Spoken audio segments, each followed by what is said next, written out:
Работа, одговорност и фокус на интересите на граѓаните. Ова се очекувањата што премиерот Христијан Мицкоски им ги постави на новите министри во владата.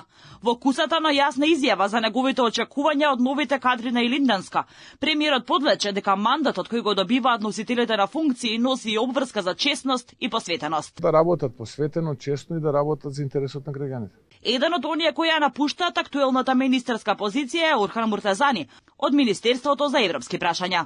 Мицкоски веле дека немаат разговарано за негово ново именување, но остава простор за натамошна соработка со него во друга форма.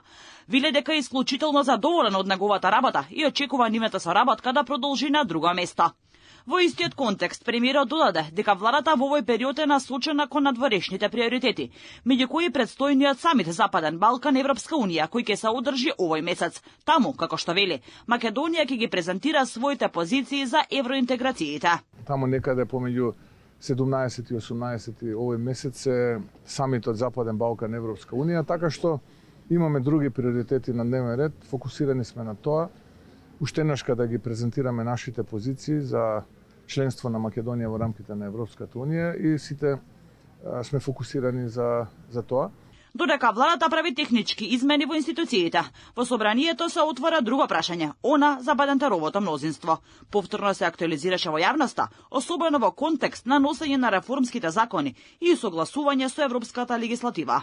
Но премиерот Мицкоски прави јасна дистинкција. Не го поврзува ова прашање со политички калкулации, туку со одговорност што треба да ја покажат пратениците кога се работи за закони од заеднички интерес. Јас не очекувам ниту еден пратеник во парламентот кога ќе дојде таков реформски закон на дневен ред, кој што се разбира поздравен од самата канцеларија на Европската Унија во земјата, да гласа против или воопшто да не гласа. Така што јас не би ги поврзувал Бадентеровото мнозинство со условно кажано реформската агенда.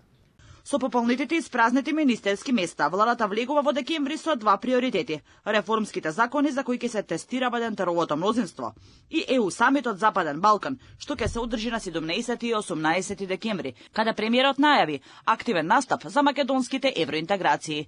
Поширока реконструкција на владата не се очекува во следниве месеци половина.